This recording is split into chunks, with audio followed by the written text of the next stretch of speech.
Friends, अस्सलाम वालेकुम। कैसे हो आप लोग? आई होप आप सब लोग बहुत अच्छे होंगे। तो फ्रेंड्स, जैसे कि रमज़ान चालू है, आप सबको पता है, तो मैं रमज़ान में वीडियो बना नहीं पा रही हूँ क्योंकि बहुत ज़्यादा बिज़ी हो गई हूँ। मस्जिद जाना होता है, नमाज रोज़े होते हैं, घर के भी काम होते हैं, बहुत शेड्यूल बिज़ी हो जाता है, तो वीडियो शूट करना और बनाना बहुत मुश्किल हो जाता है। तो मैं अभी पहला वीडियो शूट कर रही हूँ रमज़ान में और अपलोड कर रही हूँ। तो आप सब लोग दुआ में याद रखिए और मेरा नाम लेके ख़ास दुआ करिए। मैं दुआ करूँगी कि ये रमज़ान, ये ईद आपके बहुत अच्छे जाए, आप आपके फैमिली के साथ में खुश रहो। सोचे कि हम ये करें तो वो आपके ड्रीम्स पूरे हो। मैं अल्लाह से दुआ करूँगी। और फ्रेंड्स, मैं आपको बोलूँ कि हर किसी के रमज़ान एक जैसे नहीं होते। किसी के पास पूरी फैमिली होती है तो कोई अकेला होता है। हर किसी का नसीब एक जैसा नहीं होता है। मैं आपको ये बताऊँ कि आज मैं बहुत सैड फील कर रही हूँ क्योंकि आज जब मैं ये बना रही हूँ ना वीडियो, तो आज 8 मार्च है।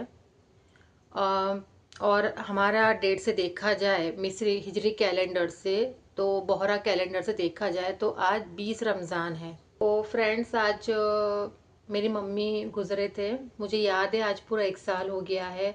जैसे मुझे पता चला था कि मम्मी की तबीयत ख़राब है तो मैं बरहानपुर गई थी। कल शाम में 5 बजे बैठ गई थी और सुबह पहुंच गए थे आज, और हम लोग दवा खाने गए थे। और अभी ये टाइम पे ना बिल्कुल होड़ मची थी, दवा खाने में बिल्कुल होड़ मची थी। मैं ना हुआ तो क्लिप ऐड कर दूंगी, आप देखना। क्योंकि उन लोगों ने बहुत बदतमीजी किए थे। मतलब बुरहानपुर में एक हॉस्पिटल है, ऑल इज वेल।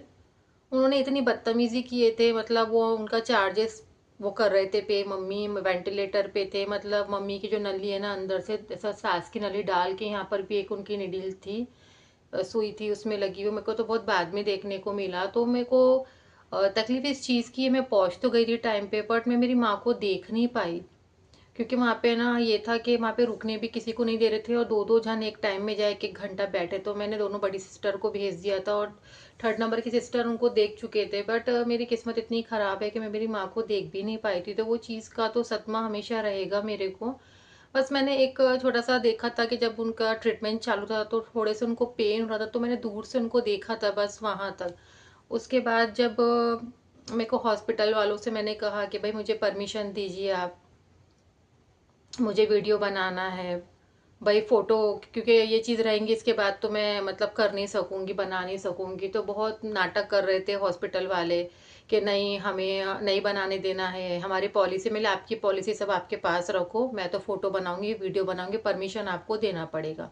आप यकीन नहीं मानोगे, बुरहानपुर का हॉस्पिटल है, ऑल इज वेल, वहाँ का मुझे ट्रीटमेंट सही नहीं लगा। क्योंकि कैसा है कि यार, कोई इंसान अगर दर्द में है तो उनके पास किसी को तो आप रहने दो कम अज कम। तो मेरी माँ अकेली थी, उनका ट्रीटमेंट लोगों ने कैसा किया कैसा नहीं, क्योंकि मैं तो वहाँ थी नहीं, अंदर जाने भी नहीं दे रहे थे। बट मैंने लास्ट टाइम मेरी माँ को देखा और मैंने फोटो वीडियो लिया और अपने पास रखी कि मैंने बोली नहीं, ये याद के तौर पे होने को ना। तो जब मेरी मम्मी के ऊपर मैं ऐसा हाथ फेर रही थी ना, तो मैं देखी तो उनकी एक आँख खुली थी और एक मतलब बंद हो गई थी, और वो ऑफ हो चुके थे मेरी मम्मी।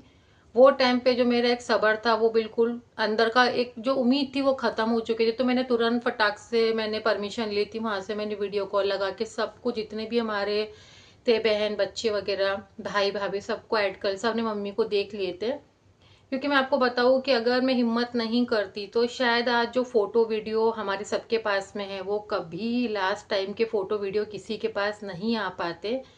क्योंकि हॉस्पिटल वाले है ना, ये सब चीज़ों के लिए मना करते हैं, उन लोगों को समझता नहीं है कि। तो बहुत नाटक कर रहे थे। फिर मैंने बोला भी कि सर, मैं पहुंची तो मैंने, मुझे देखना है मम्मी को। तो नहीं नहीं नहीं, अभी टाइम नहीं हुआ। तो मैंने बोली आप कैसे मना कर सकते हो, मैं मेरी माँ को देखूंगी, आप मुझे रोक के बता लो। तो वहाँ पे बहुत से लोग देख भी रहे थे, बहुत से लोगों ने बोले कि नहीं, मतलब फातिमा ने हिम्मत दिखाई। तो मेरे ऐसे टाइम पे हिम्मत दिखाना पड़ता, हिम्मत नहीं हारना पड़ता। तो फिर उन्होंने बहुत मुश्किल से मुझे परमिशन दी है कि आप देख लो, दूर से देखो। फिर पास में आने की बड़ी मुश्किल से पर, मतलब माँ से बेटी को मिलने के लिए परमिशन लेना पड़ता दवा खाने वालों की। ये क्या दुनिया आ गई है, क्या जमाना आ गया, क्या टाइम आ गया है, मैं आपको ये बोलूँ। उसके बाद में हुआ ये कि फोटो वीडियो के लिए परमिशन लेना पड़ा। और आपको मैं ये बताऊं कि जब मेरी माँ ऑफ हो गई थी ना, उसके बावजूद भी वो दवाखाने वाले पैसे पे निकाल रहे थे पैसे, मतलब उनका वेंटिलेटर का खर्चा कितना तो बिल बना रहे हैं।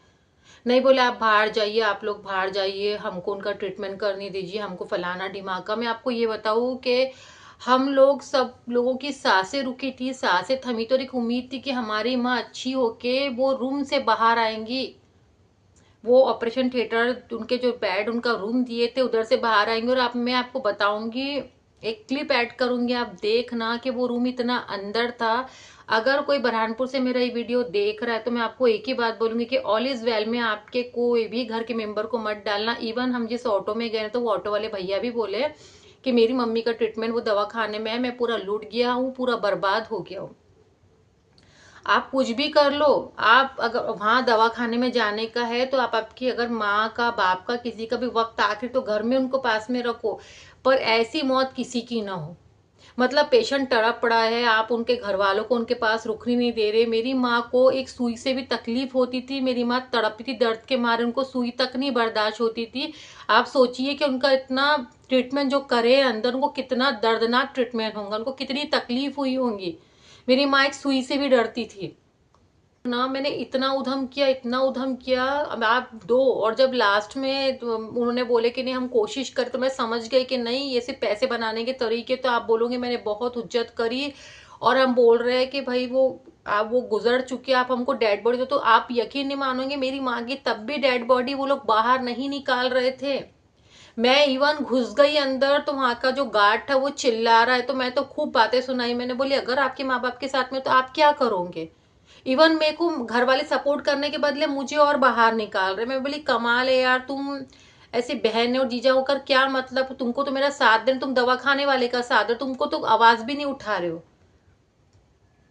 मुझे बाहर कर दिया गया। उसके बाद में बहुत बहसबाजी हुई। मैंने बोली देखिए मगरिब का टाइम हो रहा, हमारे उसमें कुछ रस्में होती है, कुछ रिवाज होते हैं, कुछ तरीके होते हैं, हमको उनको खाकी शिफा शहद मुंह में डालना है, गुसल करना पड़ेगा, सबको खबर करना पड़ेगा, हमको ये तो बताइए कि उनके अच्छे होने के चांसेस है। तो बोले नो चांस, बोले डेड बॉडी हैंड ओवर करिए। तो आप बोलोगे उन्होंने हमको 6:30 कुछ 6 बजे में डेड बॉडी दी है। उसके बाद में मम्मी को डायरेक्ट गुसल खाने में ले जाके गुसल कर दिया। मैं तो मम्मी को सिर्फ कफन में मेरी माँ को देख पाई। मैंने मेरी माँ को सिर्फ मैं कफन में देख पाई लास्ट टाइम, 1-2 साल पहले मैं बुरहानपुर गई थी। बस उसके बाद तो ये था कि माँ गई है। देखिए माँ कैसी भी हो, माँ माँ होती है, बच्चे के साथ में खून का रिश्ता होता है, दर्द का रिश्ता होता है। जिस वक्त मैंने मेरी माँ को कफन में देखा था ना, उस दिन मेरे अंदर से एक आवाज आई कि फातिमा साया सर पे से उड़ गया है। पहले तो यतीम हुई थी बाप की तरफ है, अब तो माँ की तरफ से भी यतीम हो गई है। गए साल की ईद निकालना मेरे लिए इतना मुश्किल था कि मैं आपको बता नहीं सकती हूँ। क्योंकि मेरे पप्पा गुजर गए हैं, मेरी मम्मी गुजर गई है, मेरी एक बेटी हुई थी जहरा वो गुजर गई है, मेरा डिवोर्स हो गया है, मुझे मेरे बच्चों से अलग कर दिया गया है, मेरे पास सोना मोना थे वो अलग हो गए, सब अलग हो गए, भाई बहन भी नहीं है। आज मैं ये घर में अकेली रहती हूँ। खैर जो भी अल्लाह की मर्जी, अल्लाह की तरफ की बात है, उससे मैंने कुछ अच्छा ही सोचा होगा। बट पहले ईद जो थी ना वो अलग ही थी, अब वो ईद वाली बात आती ही नहीं है। अब पहले वाले रमजान, पहले वाले फेस्टिवल, अब कोई मजा ही नहीं रहा कोई चीज में। मैं आपको ये बताऊं कि जैसे जैसे ईद करीब आ रही है ना, तो मेरी दिल की धड़कनें फास्ट हो रही है, मेरी हार्ट बीट फास्ट हो रही है। क्योंकि ईद का दिन मेरे लिए घर में काटना इतना मुश्किल होता है, मुझे ना सांस नहीं आती है, मैं बहुत रोती हूँ, मैं बहुत अकेलापन महसूस करती हूँ। मुझे ऐसा लगता है कि किसी आइलैंड में मुझे काले पानी की सजा दे दिया गया है। मतलब ईद का दिन काटना मेरे लिए आसान नहीं होता है, बहुत ज्यादा मुश्किल होता है। बस मैं इतना ही कहना चाहूंगी कि आप सब लोग मिलके मेरी मम्मी को फातिहा पढ़े उनके नाम पे, उनको बख्शे। उनका नाम था फिरोजा बानो सज्जाद हुसैन हिंगोली वाला। ज्यादा से ज्यादा मेरी मम्मी पे आप कुरान शरीफ पढ़ के बख्शे। मेरी मम्मी को परवरदिगार जन्नत नसीब करे, आला से आला मकाम अता करे, उनकी रूह को सुकून शांति दे। मैं ज़ियारत तो नहीं कर सकती क्योंकि मैं यहाँ पर हूँ और वो बुरहानपुर में है। बस बहुत याद आ रही है आज माँ की। मिस यू माँ। आपको मैं बताऊं कि हर रमजान में वो मेरे लिए रिदा भी बनाया करते थे। हर रमजान में मेरी बेटी आएगी, मेरी बेटी आएगी, मेरी बेटी पहनेंगी।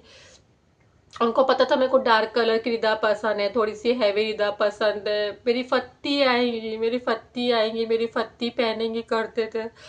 आज बोलते ना माँ नहीं है ना, तो सब त्योहार खत्म है, ना त्योहार बनाने का मन करता है, ना नए कपड़े पहनने का मन करता है।